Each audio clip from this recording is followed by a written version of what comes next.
দায়িত্ব নেয়ার প্রায় আড়াই মাসের মাথায় সাবেক ক্রিকেটারদের জন্য দেয়া প্রতিশ্রুতি বাস্তবায়নের দোরগোড়ায় বিসিবির সভাপতি তামিম ইকবাল। ঐতিহাসিক লর্ডসের আদলে মিরপুর শেরেবাংলা স্টেডিয়ামে প্রায় প্রস্তুত করা হয়েছে নান্দনিক এক বিশেষ লাউঞ্জ ও ব্যালকনি। মঙ্গলবার মিরপুরে বিভিন্ন গণমাধ্যমের প্রতিনিধিদের সঙ্গে সাক্ষাৎ শেষে এই নবনির্মিত বিশেষ লাউঞ্জ ঘুরে দেখান বিসিবির সভাপতি।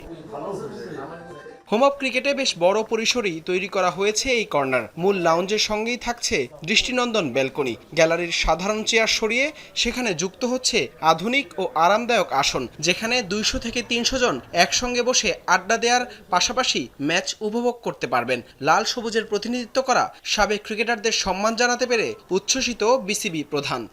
ক্যাপ্টেন্সদের জন্য আমরা জানি যে একটা ক্যাপ্টেন্স বক্স আছে, অনেক বছর ধরে আছে, বাট অন্য যারা ক্রিকেটাররা ছিলেন তাদের জন্য হয়তো বা কোনো কিছু ছিল না। সেই কারণে আমার এটা ছোট একটা চেষ্টা, আশা করি আপনারা সবাই দেখেছেন, পছন্দ করবেন। কম সময়ে এই দৃষ্টিনন্দন লাউঞ্জ ও ব্যালকনির নির্মাণ কাজ শেষ করাটা কিছুটা চ্যালেঞ্জিংয়ে ছিল বলছেন এর রূপকার। স্টেডিয়ামটা একটু বিজি, সবসময় খেলা চলে যাচ্ছে, তো এর মধ্যে কাজ করা আর স্পেসটা একটু চ্যালেঞ্জিং, কারণ রেগুলার শেপে নাই। সো এই কাজগুলোকে পুল আউট করে নিয়ে আসাটাই।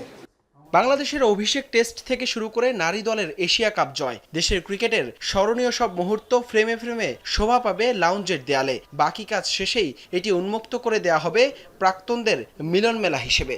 কিছু কিছু স্মৃতির আমরা এখানে একটা পিস রাখতে চাই, একটা হিস্ট্রি রাখতে চাই।